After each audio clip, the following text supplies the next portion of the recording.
Welcome to Cheater Confessions. Let's get started with today's story. My name is William. For 9 years, Kate and I lived inside something that looked steady from the outside. We shared a house, paid bills on time, hosted quiet dinners, and spoke in routines instead of reasons. No shouting, no slammed doors, just space growing wider between two people who once felt closer than air. That evening, Kate said she had another late review at the office. "Budget talks are killing me," she muttered, while sliding her laptop into her bag. I nodded. She kissed my cheek, a soft, quick touch that felt more like habit than care, then left. An hour later, I sat at the kitchen table with the shared tablet beside me. I used it mostly for recipes and calendar notes. The screen lit up with a message preview. The contact name said Lucas, Insurance Review. The words beneath did not belong to insurance. "Last night was perfect. I still feel you on me." There was a pause in my breathing, but no shaking. I tapped the screen. A thread opened, long, detailed, full of things I had not heard in months. Hotel confirmations, short videos, plans for another night, different locations, different lies. Every sentence tied to a time Kate had explained away as overtime, meetings, or group dinners. I closed it. The room stayed quiet. The clock kept ticking as if nothing had shifted. In that moment, I made a single decision. I would not ask a question. I would not argue. I would not beg. I would collect truth and move with it. Kate returned home near midnight. "You're still up?" she asked, slipping off her shoes. "Couldn't sleep," I replied. "Same here," she said, forcing a tired laugh. She poured water, leaned against the counter, and talked about numbers, co-workers, stress, deadlines. Each sentence landed as a practiced performance. I answered with short responses, even tone, steady gaze. When she went upstairs, I stayed seated for a long time. The house felt different, but it had not changed. Only the story inside it had. That was the night the marriage ended. Not with noise or chaos, but with silence and a plan. The next morning, I left the house before Kate woke. No note, no hint. I went straight to my office, closed the door, and began checking facts instead of feelings. Phone bills showed constant calls to the same unfamiliar number. Ride records matched nights she claimed to be buried in reports. Hotel charges lined up with evenings she blamed on traffic or meetings. Every piece clicked into a clear pattern. At noon, I met Angela Reed. Her handshake was firm, her voice direct. "Tell me everything without drama," she said. I did. Dates, times, messages, locations. She flipped through the screenshots, nodded once, then spoke. "You don't confront, you document. You let the evidence speak." From that moment, emotion became irrelevant. Only order mattered. I opened a new account on my lunch break, moved a safe amount of money, and locked away personal documents. Passport, birth certificate, insurance, titles. Every detail went into a secure folder. I copied digital records and stored them on a private drive Kate never touched. I changed access codes on everything tied to my name. That night, I told her my back had been tight from sitting all day. "I might sleep downstairs," I said calmly. She looked at me with mild concern. "Do you want a massage?" "No. Rest will help." She accepted that without question. Another quiet lie between us. Over the following days, I observed without engaging. She continued acting normal, cooked meals, made jokes, sent emojis from her phone while sitting beside me. I didn't glance at the screen again. I already knew enough. Angela and I created a timeline. When the affair started, when the lies formed, where she had been, where I had been, her version of life compared against verifiable movement. The truth spoke clearly. Midweek, while she brushed her hair in the mirror, she asked, "You've been distant lately. Are you angry with me?" I met her eyes. "Just tired." That single phrase allowed the illusion to stay alive while I prepared her ending. By Friday, every document sat in order, every lie had a date, every step forward had been planned. Kate walked into a future she believed was still intact. Mine was already elsewhere. The papers arrived on a quiet Saturday morning. A courier knocked, asked for Kate by full name, then handed her a thick envelope. I watched her face change as she read the first page. Confusion shifted into anger within seconds. "What is this?" she snapped. "Is this some kind of joke?" "No," I said evenly. "It's a beginning." "You went behind my back?" Her voice rose inside the hallway. "You filed for divorce without even talking to me?" I already know everything, I replied. There's nothing to discuss. She laughed once, sharp and forced. About what? You're acting insane. I placed 3 printed pages on the table. Messages, reservations, dates, locations. Her color drained as her eyes moved over the lines. That's private, she whispered. Not when it belongs to a marriage, I answered. Her tone shifted. You've been cold for months. I was lonely. You stopped seeing me. I didn't step outside, I said. You did. Tears followed anger. Then memories followed tears. She spoke about vacations, birthdays, promises. She tried touching my arm. I stepped away. Enough, I said. Pack what you need. You can stay with Nina for now. You expect me to just vanish? She demanded. I expect honesty now, I replied. But I'm not waiting for it. She gathered a bag with shaking hands, called Nina on the way out, and left without another word. By evening, messages reached me from mutual contacts. Kate had already started a new story. I was labeled distant, controlling, cold. Her version spread faster than truth usually travels. David Miller called. People are asking questions, he said. Let them, I replied.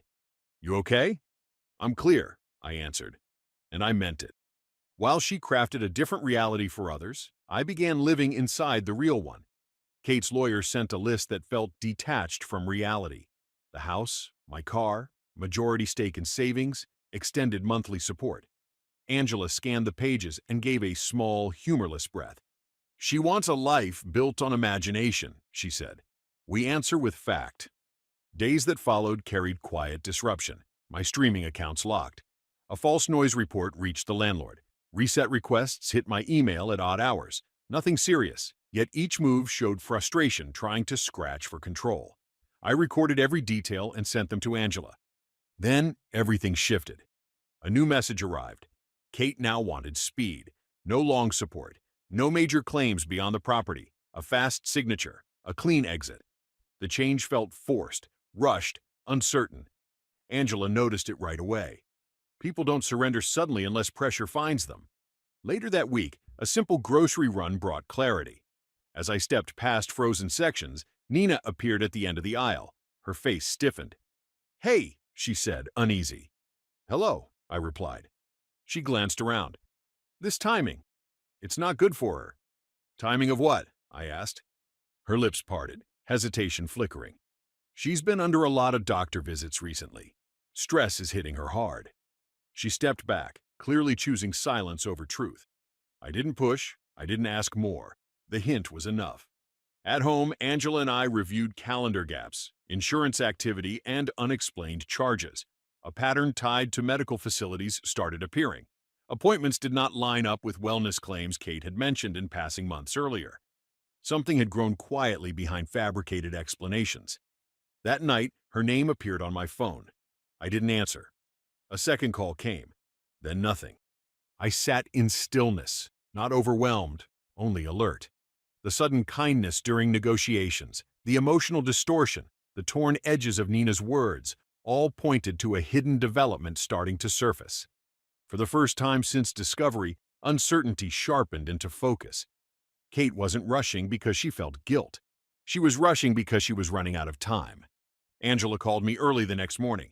Her tone stayed level, but I heard the shift beneath control. I found consistent medical billing tied to an obstetrics clinic, she said. Your wife is pregnant, approximately 6 months. I paused. No reaction reached my face. The information settled like a solved equation. Kate and I had not touched each other in nearly a year. The timing erased doubt before it could form. Later that afternoon, an email from her attorney arrived. The language was careful, almost gentle. Given the current circumstances, we must consider the possibility that William may be the father. Possibility, not a claim. Not yet. Just a shadow placed where truth should stand. I called Kate for the first time since she left. Are you pregnant? I asked. Silence filled the line for a long moment. That's personal, she finally answered. It became legal the second your lawyer implied I'm involved. You don't know for sure, she said. We were together not that long ago. We haven't shared a bed in months. You know that. Her breath caught. You're just angry. No, I replied. I'm precise. I was going to tell you, she muttered. You were going to use it, I corrected. Another silence. Then she hung up. Angela built a clean timeline on her desk that afternoon. Travel tickets, work trips, calendar entries, distance documented across dates when conception would have happened. Every angle proved absence. At the same time, her filings revealed a full name attached to the mysterious contact. Lucas Grant. Corporate records surfaced. A wife, 2 children, a home now fractured by truth. Angela never contacted anyone directly. Nothing illegal, nothing underhanded. Still, court filings are public. Information does not stay hidden long. By evening, my phone buzzed with a single message from David. Lucas was thrown out. Wife found everything. Pressure closed in on Kate from every side. Support vanished. Lies collapsed. The picture was suddenly complete. She had rushed to settle because time revealed what she wished to hide. And I now held proof that could never be undone. News traveled faster than I expected. Lucas Grant lost his home within a day. His wife, Melissa Grant, uncovered every message, each reservation, each promise he made to Kate. He became untethered, unwanted, and desperate. For a brief moment, he stayed at Nina's apartment, but tension poisoned the space. Arguments echoed through the walls. Accusations flew. Responsibility was thrown back and forth like a weapon. Nina finally turned on Kate.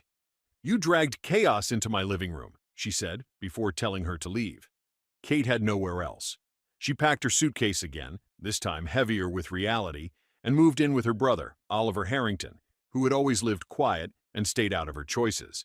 I heard later that he wasn't pleased. He didn't yell. He didn't comfort. He simply opened the door and made it clear she was there temporarily. Friends went silent one by one. Invitations stopped arriving. Messages faded. Sympathy transformed into distance. The victim role collapsed. The room she once controlled with charm became a narrow space filled with truth. The night before the hearing, my phone rang just after midnight. Her name appeared on the screen. You have to listen, she said, voice breaking. He won't answer calls. Nina hates me. Oliver barely speaks. I'm alone in this. You chose every step, I replied. I'm scared, she whispered. Just don't mention the pregnancy in court. I'll sign anything you want. Take the house. Take everything. I won't rewrite facts, I said. I never meant for it to go this far.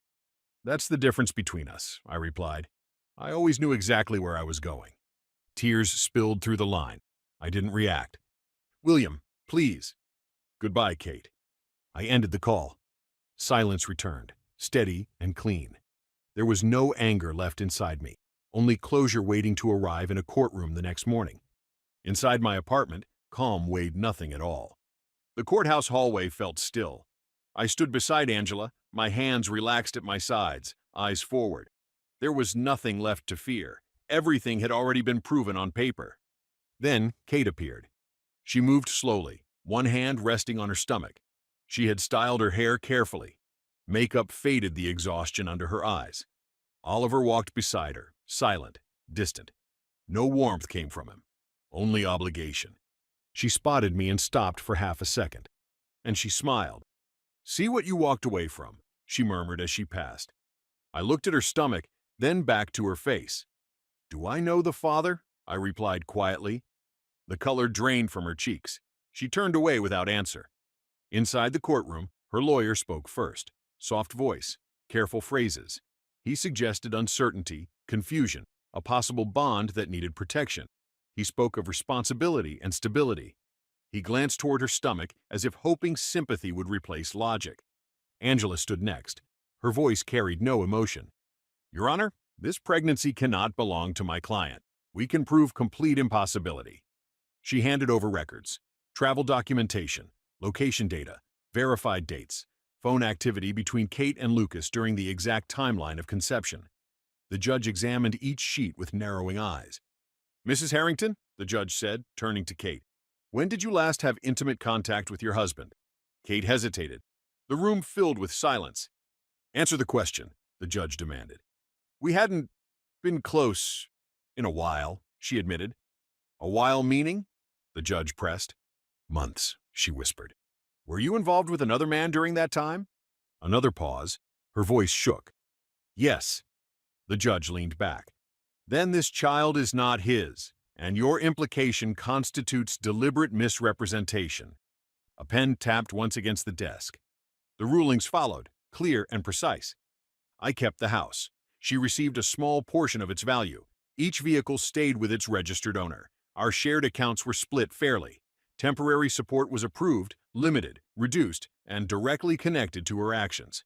She was also ordered to cover a portion of my legal costs due to false claims. Kate did not look up when judgment fell.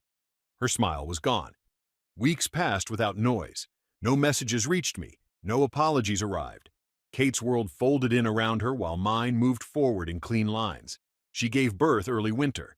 Legal documents confirmed Lucas Grant as the father. He provided money through court order. Nothing else. No visits. No presents.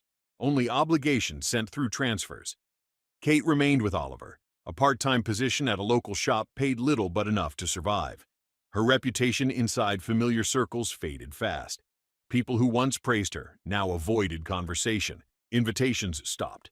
Even sympathetic faces turned blank. The house sold quickly. Buyers offered above asking. After clearing the loan, her small share left my account, and the rest followed into a new place, a quiet, sunlit apartment. Empty rooms turned into fresh space. No echoes, no guilt, just silence shaped into peace. Sophia Allen moved into my life without drama. She had worked with Angela briefly on filings, precise, calm, intelligent. We shared conversation over coffee, then walks, then quiet dinners. I told her everything. She listened without judgment. "You didn't seek revenge," she said once. "You chose reality." That simple statement felt accurate. One afternoon at the pharmacy, I crossed paths with Kate. She froze, fingers gripping the stroller handle. No greeting passed between us. I gave one short nod. She looked away. That was enough. Past and present separated by distance thicker than walls. Later, David called. "She keeps asking how you seem so calm," he said.